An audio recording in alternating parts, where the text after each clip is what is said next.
Hey, Sit Bait and Play fans. This is Dan here. Today we are going to be talking about Skaven and some of their best units. This is me pretty much going through several different sources, whether it be the book. I buzzed through some of the Wikipedia tactics, things like that. I know those aren't 110% reliable, but at the same time, it gives me a better idea without having to read the book, cover to cover on what is going to be decent and what is not going to be decent. After kind of reviewing everything and looking everything over, I kind of came up with my own personal list of what I thought were the best units, and I'll kind of go through and explain why I like each unit and why I think that they're important to the Skaven army. I went by the actual clans themselves, so it kind of breaks it up that way. So you can kind of see it from that perspective. Unfortunately, kind of after I got done building the list of things that I kind of wanted to talk about, I realized that I'd mentioned almost dang near the whole army. So I honestly probably could have made a video on, what units to never use, and then pretty much that would have been way shorter than this. But hopefully you guys all enjoy this. So yeah, I'll go ahead and get started here. Alright, to get started, we're going to start with the Master Clan. So we are going to start with Thaquel and Bone Ripper. These guys are pretty much kind of like the lead savages of the Master Clan. They are definitely a unit you're going to want to have in your army, and I'll just kind of read some of the stuff that I got from the internet for them. It says the duo is still here. Bone Ripper's warp fire projections still deal 2d6 mortal wounds to the target unit. The pair regenerate a single wound each turn, and Thaquel is the only seer that doesn't suffer wounds if the warp stone token roll fails.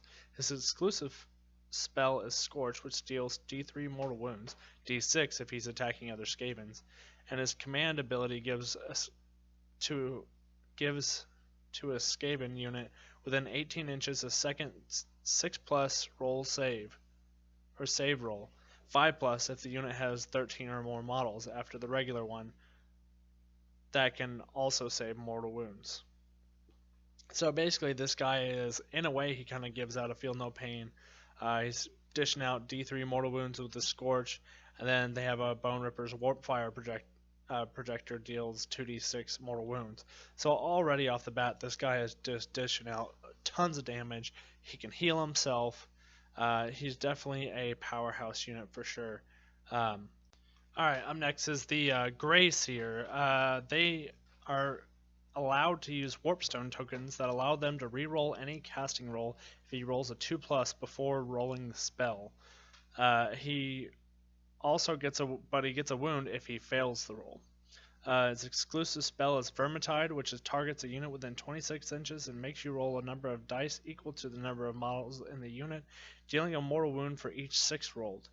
Really, that's not why I chose this guy. I mean, yes, that is potentially very powerful, but that's not why I chose him. His command ability allows him to negate on a 4+ the escape of any Skaven within 26 inches.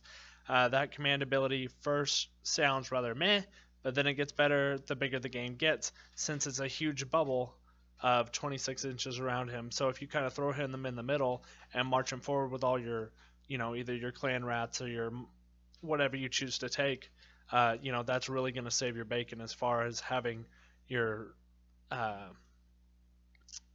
models run off the board, because Skaven are not very brave.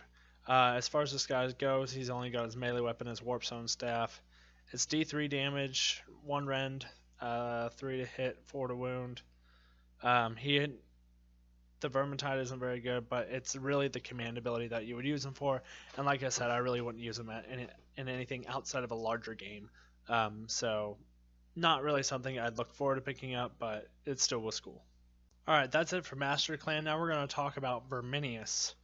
Up first, we have Queek Headtaker. He rerolls wounds against heroes, inflicts double damage against dwarfs, inflicts mortal wounds anytime he rolls a 6 on a save, and allows any Verminus unit within 13 inches to reroll 1 to hit. Honestly, as far as a hero goes, that's pretty darn good. This guy's really gonna be kind of like an assassin of sorts. Especially obviously if you're playing dwarves, so you're gonna do double damage there. You reroll wounds against heroes, and anytime you save on a 6, you get to inflict a mortal wound on the enemy. So honestly, they're pretty good. As far as what I would do with him, I would put him in the middle of a unit and march him close to a hero before uh, anything, and kind of use him to take out the opponent's hero. So that's going to allow you to get in those rerolls on your combat, trying to knock down their troops before you get to the hero. Alright, next is going to be a Skaven Warlord. And I actually have him and then his additional Forge World model, which is a Skaven Warlord on a Brood Horror.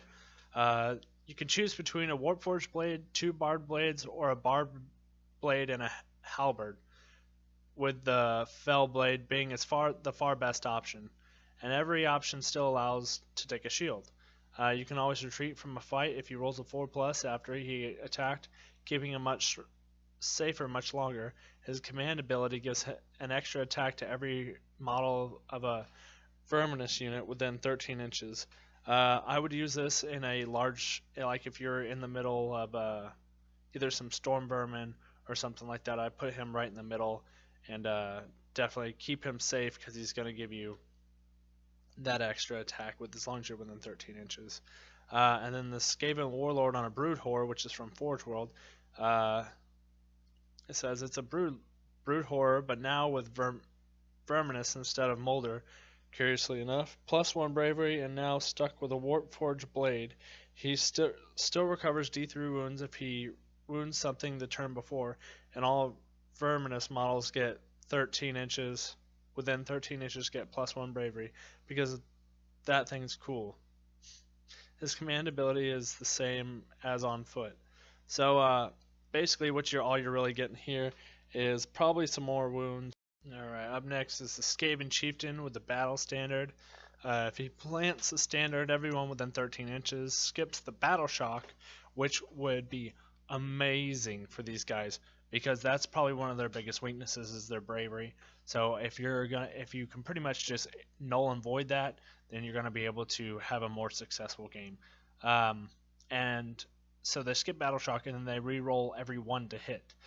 So if generals have only 1 wound left, the chieftain can actually also backstab the general and then take their command ability. So honestly, if the commander is becoming worthless or you're worried that he might die, then you can bring in your chieftain and definitely take him out and use that command ability if it's still useful for an extra turn or 2 before he dies. Alright, up next is our Clan Rats. They get +1 to wound rolls if they have a unit of 20 or more models, and they also get an additional +1 to hit rolls if you have at least 30. So definitely the idea is horde all day, every day. These guys are going to be your, bread and butter here whenever you're making up these games for your Skaven. So they can definitely become your ally. There are lots of buffs that you can give these guys, and kind of as I go through, I'll mention more of those as I go along. Alright, and last but not least, we have Storm Vermin. Who doesn't love some Storm Vermin? They're an awesome looking model, really they are. And they also get +1 to hit rolls with any models. Sorry, +1 to hit against any units with models less than them. So basically, it's kind of like a gang type of thing that they got going there. You know, they're ganging up on the opponent. All right, next we're gonna be talking about the Scryer Skaven. So first things first, we're gonna talk about the Warlock, the Arch Warlock. Most definitely a powerful character. As Warp Fire Gauntlet deals D3 mortal wounds and gets Warp Storm as its exclusive spell. This allows him to deal an additional D3 mortal wounds up to 3 units within 18 inches if he rolls a 2+ or more for that unit. So I'm assuming you have to roll a 2+ for each unit. But definitely a powerhouse, definitely a guy you want to have in your army, very much area of effect. Kind of a guy I would plant in the middle of everything and have him fire as you're about to roll up on the enemy with some storm vermin or something like that. Alright, this is the unit that I didn't ever think that I would really be into, and that's the Doom Flare Weapons team. And basically on a 2+, you get to do D6 wounds instead of D3, which is freaking awesome because, and if you fail it, the team suffers D3 mortal wounds. But you basically get to double your wounds on pretty much like well over a 50% chance. You know, that's close to coming up on like an 80% chance roughly of you making the roll and doing double the wounds every time that you attack. So this is definitely something that I would want to look into. It's not a model I would bring all the time, but I think it's a very interesting model. Alright, up next is the same thing, the Rattling Gunner Weapons team. Definitely not a steampunk kind of person, but these guys are amazing. This is pretty much the same, but this time the wounds it inflicts, if overpowered, are successful, are 4d6 rather than the regular 2d6. So, and they also get +1 to hit when shooting at units within 9 inches of themselves. So, most definitely, these guys are crazy. I would definitely line up a couple of units of these and let them just fire at units as they're coming across the field at them. And then once they get in that rapid fire range, or whatever you want to call it, then most definitely they're going to be able to knock out quite a few guys before they finally get charged and they end up dying. So hopefully those can kind of be a distraction unit for you. Alright, the Warp Fire Thrower Weapons team. This is actually something that I've already picked up personally. It's like the Archmage's Gauntlet, but with the usual overpower mechanic that allows it to deal D6 mortal wounds. So basically you get to overpower it. If not, it screws up, does D3 wounds to the squad. But definitely I'm pretty sure it's a template weapon as far as I know. Possibly, I'm not 100%. I'm still doing my research, but I thought it was definitely cool, and I picked up the model for like $4 or $5, so I can't complain. Definitely like these guys; they're pretty awesome. All right, up next we have the Warp Grinder Weapons team.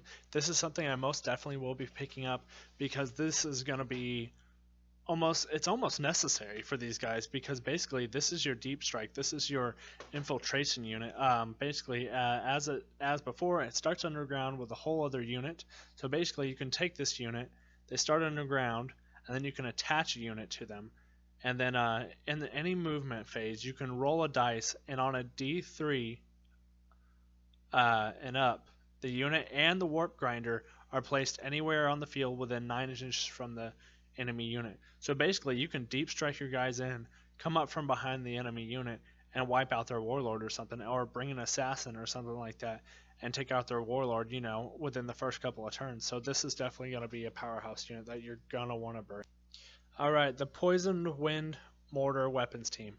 Instead of overpowering, they try and throw the orb more far away, increasing the maximum shooting range from 22 to 30, so basically you get to overcharge and shoot it further. But the mechanic is the same. You also get +1 to hit against units with 10 models or more, and it always deals D6 wounds against units with 20 models or more, and shoot against units that the mortar can't see if they are not in range. So basically you can hide this guy behind a building, you can shoot it about 22 inches, or you can overcharge it and shoot it even further at 30 inches. And then on top of that, they also have Alright, up next is the Doom Wheel. It moves 2d6 inches and deals D3 mortal wounds on any trampled enemy. So basically you get to throw a die for every single unit that you run over, technically. You can overpower it and double its roll movement, so you can roll over multiple units. But if you do that, your opponent gets to decide where it goes. So it's kind of like it gets out of control and reckless. Not something I would do unless you pretty much are surrounded by the opponent. Alright, we have the Warp Lightning Cannon going. It can deal up to 6 mortal wounds when shooting. You have to roll the dice in order to calculate the minimum roll you need to for the wounds to score. It also gets +1 saves against missile weapons. And as far as I know, I'm pretty sure it goes off of a chart, and basically you just kind of have to play around with it, and you'll see how it works. Alright, moving on, we're going on to Storm Fiends, which are probably one of the most versatile units that you can have. This unit has tons of different equipments to choose from. The melee weapons includes a Doomflayer Gauntlet, hitting on a 2+ in the turn that they charge. Shot gauntlets, every attack becomes D6 attacks if you rolled a 6 to hit. And grinder fists, basically they're their own warp grinders. And the former two also come with an extra wound for each model. Missile weapons instead offer stuff like rattling cannons, wind launchers, same +1 to hit. They can shoot at units they can't see as Glowbladiers or warp fire gauntlets. And so basically these guys are probably some of your most versatile and elite units that you're going to have. They're going to be more or less kind of your beasts in the field. Oh my goodness gracious in heaven, we're getting so close. Alright, we're at the Molder clan now. So we're going to go with the Packmaster first. Alright, every Molder unit within 6 inches from him double their bravery for battle shock tests, which is kind of like the guy from earlier. So definitely going to help out with keeping your guys from running away. Each turn one of them also gets a +1 to their run, and that's a unit, and charge, and they also get a +1 to their charge and hit rolls. You can also take a Wolf Rat, dealing a mortal wound to an enemy within 3 inches on a 5+ during your hero phase. So it's just kind of like an extra little bonus damage that you get to do to the enemy. Alright, giant rats are one of those that you're going to need to have in a huge army, basically because if not, they are worthless. They start by dealing an attack each that hits and wounds at a 5+, but if they're at least 10 rats in a unit, they hit on a 4+. If they're at 20, each one deals an additional 2 attacks, hitting on a 3+, but if you've got 30 or more rats, each one will deal 3 attacks and hit on a 2+. So basically they are awesome in hordes, otherwise worthless. Alright, up next we have a beauty, a Hell Pit Abomination. They regenerate D3 wounds each turn, gives -1 to casting rolls at every non-chaotic wizard within 12 inches. And the table for regeneration is still here, except that now summoning rat swarms has been replaced with deal D3 mortal wounds to everyone within 3 inches before he actually is dead. Alright, that wraps it up, and this is now Pestilence, kind of the new poster boys for Skaven. Up first, we have the Lord Skrulk. Rather than casting spells, now Plague Priests just pray against enemy units, either by damaging them or giving them +1 to wound rolls against that unit. On Skulk, the former prayer is stronger, always dealing D6 mortal wounds, 1 against Nerval units. Skrulk gets an extra attack when charging and boosts a Pestilence unit within 13 inches by giving them -1 rolls whenever they're getting hit against. Alright, up next is the Plague Furnace. This comes standard with the new Start Collecting box set, and it's a Plague's Priest on a huge sensor thing. The movement is dealt the same way as one of the Screaming Bells, by being pushed, while also being able to wound surrounding units in several ways. The Plague Priest on it gets different prayers, boosting Pestilence units either by giving them the same effect as Death Frenzy spell, or by allowing them to reroll wounds. It also gives +1 bravery to every Pestilence unit within 5 inches. It's a centerpiece for sure. It will pack a punch things to the sensor, but it needs Plague Months to push it around, and pushing stuff around and not charging is something Plague Months, with their awful survivability, really don't like to do. On the other hand, the monks do very much like those tasty buffs. So most definitely, this is basically just a giant buff machine. The sensor on it is not overly strong. I mean, it does well enough, don't get me wrong. But I think the buffs that you get from it, you could get elsewhere easily. Alright, if you're running a Pestilence army, these are Plague Months. These are your basic bread and butter, basic Pestilence troops, their main shtick attack is that they have two different sets of equipment for the unit. Do two different sets of equipment for the champion, two different standards, and two different musicians, giving you tons of flexibility in theory. You can arm them with two fow-tied blades, or with one fow-tied blade and a woe staff. The difference is compensated by the extra range of the woe staff, so it's basically the same thing when you have a big unit to cover for the second rank attacks. Another use for woe staffs is that it counts as a separate melee weapon, so buffs that add one attack to every weapon are doubly effective on the units with staff. Their leader makes the unit better with wounding enemies, reroll 1 to wound, or damaged units around, though both are one use only abilities. The standard can either inflict mortal wounds while they have attack or while they die, and the musicians can either give you a chance for a better rend or slow enemy charges. No matter which one you pick, they are extremely fragile with no save whatsoever, meaning that even Mystic Shield can't protect them, but they deal an impressive amount of damage if they want to make it into combat. So basically, these are your glass hammers. Alright, up next you have your Plague Sensor Bearer. They get an extra attack when charging. They deal a mortal wound to every non-Nurgle unit within 3 inches. And on a 4+, they can reroll hits and Battle Shock if they're within 13 inches from a Plague Monk unit. Basically, Sensor Bearers on their own are nigh useless, but with proper support, they are even deadlier per wound than Plague Monks.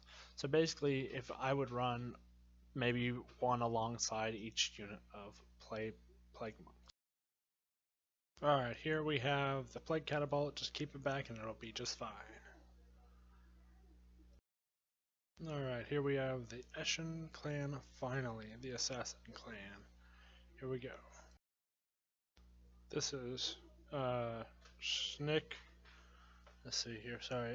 Deathmaster Snick. He is super awesome. Bring him. This is my second time back around doing this, and the narration got screwed up off of the pictures. So just bring this guy. He's good. Okay. I'm not gonna go back and do a whole nother deal for him. Alright, Vermin Lord Deceiver, your best choice for your Eshin General. His Doomstar deals D3 wounds that become D6 if a target unit has 10 or more models in it, and opponent attacks in shooting phase get -2 to their hit rolls against him. Getting Skitter Leap as his exclusive spell, allowing him to warp any other hero within 13 inches of any other point on the battlefield that is not within 6 inches from an enemy unit. His command ability allows Eshin units to within 13 inches to reroll wounds. And finally, last but not freaking least, the Skaven Assassin. Here's your hero killer. His ranged weapon, almost useless at the beginning of the game, since you want it well hidden in one of your units. Deal an average of 0 to 5 damage. As a melee weapon, you can choose Weeping Blades, an average of 2 to 66 damages at -1 rend, or Fighting Claws, an average of 2 to 58 damages. So, that is the end. Finally. Good gosh. I'll work on this for almost an hour straight. So basically those are the units that I chose from each clan that I thought were the best. Like I said, I pretty much chose a good chunk of them. Most of them are pretty stinking useful. They either have really good buffs or they can be used in a variety of different ways. Here in a second, I'm going to give you guys a little bit more of my personal opinion. That was more of like how they wound and their special abilities and things along those lines. So I'll give you more so of a reason of why I chose those units specifically. Alright, and as a final review, I'm just going to run through everything one more time to kind of give you an overview of why I chose those units. So Thakul and Bone Ripper, those guys are just going to be savages on the battlefield, tearing things up. Definitely given lots of boosts and bonuses. They can also regenerate. The Grayseer really isn't useful unless you use it in a large army where it's bringing back those soldiers who are running away. The Head Taker basically is just going to be a hero killer. Your Skaven Warlord has some good bonuses, and he's going to be able to stay alive a lot longer. So definitely throw him in the middle of somebody, giving him Um, just lots of buffs out there. Skaven Chieftain only is really useful if you're worried about your warlord dying. Maybe if you have him in the middle of a clan rats or something like that. Maybe have him literally right behind him, given where you have him having the units skip the battle shock test, and then they get to reroll ones to every hit. And then basically you can take over that command ability if your general dies.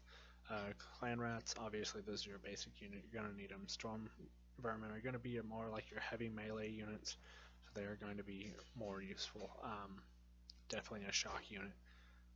Your arch warlock is gonna be your awesome ranged.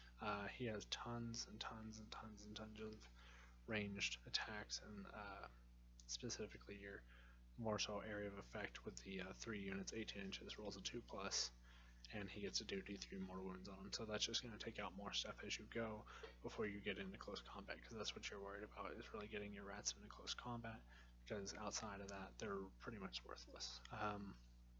Doomflayer weapons team can be a useful unit. It's just going to be rolling over guys. So maybe have like a squad of 3 of these guys or something like that into a charge.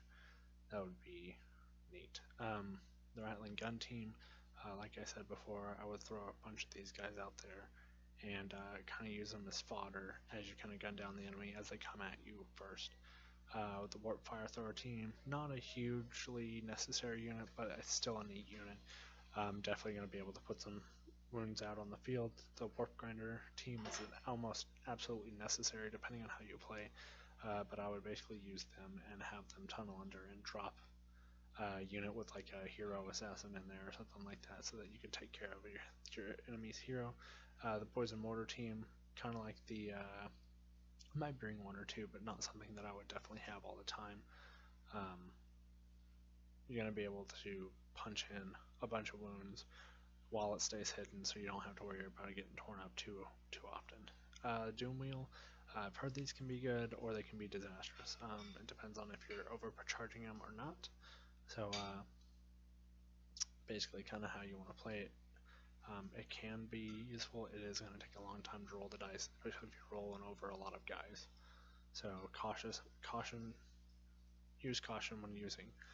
The Warp Lightning Cannon can be an awesome ranged unit. I've seen it do some good stuff, and I've also seen it do some really crappy stuff. But it definitely is a power punch, that's for sure. Storm Fiends are going to be your most versatile elite unit. They're extremely strong. They're super savage. They do have a decent amount of wounds, but they are definitely going to be the most versatile unit that you have. Your Packmaster is going to, like your Grace here, he's probably the cheaper version of your Grace here. Basically, he's going to give a few more buffs, like +1 to the roll, charge, and hit rolls. And then he's also going to be able to help stop that double the bravery for the battle shock test, so it'll be saving your guys. But you'll need 1 in each unit. So it's one of those things where it works out, but it doesn't, because it's only 6 units, where the Grey Seer is 26 inches. Giant Rats, really not useful at all unless you have them in giant groups, and even then, God only knows how, it's just going to cost you a lot of money in the end. But they are pretty neat. Hellpent Abomination can be a savage. I've seen a lot of people using it lately, especially when it dies, it hits, it gives off those last 3 D3 mortal wounds. So those will kind of take care of guys on top of that. Plus it has the null field that kind of stops non-chaotic wizards. The Lord Skulk, not really a guy I would bring. Still an interesting character though. Definitely gives some of the better. Gosh, sorry, I've been talking for a while. Some better boost to your guys. But I think it pertains specifically to Pestilence. Then you have your Plague Priests, which are just kind of standard guys. They can either be really good or really bad. They come standard with the Plague Furnace anyways, so you might as well just bring the Plague Furnace and get the huge sensor thing, as quoted here. It's going to give them +1 bravery to all the pestilence within the area, and then it also has an awesome charge attack. Your plague monks are going to be your bread and butter if you're playing pestilence, so definitely stick with them. Your plague sensor bearers, not really useful. If you bring them with some monks, could potentially do you some good, but you never know. The plague catapult is basically gonna be the mortar team, but I think it does less wounds, so I'd stick with the mortar team. It might have a little bit further of a shot. The Deathmaster Snitch, basically, I would throw this guy in with a unit, and then send him along with the drill team to take out heroes. Verminlord Deceiver is definitely going to be an awesome general. He's got tons of shooting, and he's got tons of buffs for your guys, so he is definitely a good way to go depending on how you're playing. And then your Skaven Assassin, like I said, I would throw these guys along with your driller, or with the Deathmaster Snitch, or however you kind of want to do it. It's all up to you guys. So another thing is, I guess I won't go over that because that's a lot of extra information. I'm tired of talking. I've been talking dang near almost an hour now. So anyways, guys, I hope that you enjoyed my selection. Hopefully it gives you kind of a better idea of what to run. Like I said, more or less, I pretty much went over just about every unit minus like 6 or 7 units of what the Skaven can have. So anyways, you guys have a good day, and yes, I did leave out the Screaming Bell. It seems useful, but with the null that it gives out and stuff like that, but it also damages itself, and anything that damages itself is not something that I'm really prone to want to bring. So anyways, guys, hope you guys have a good week, and I will see you soon.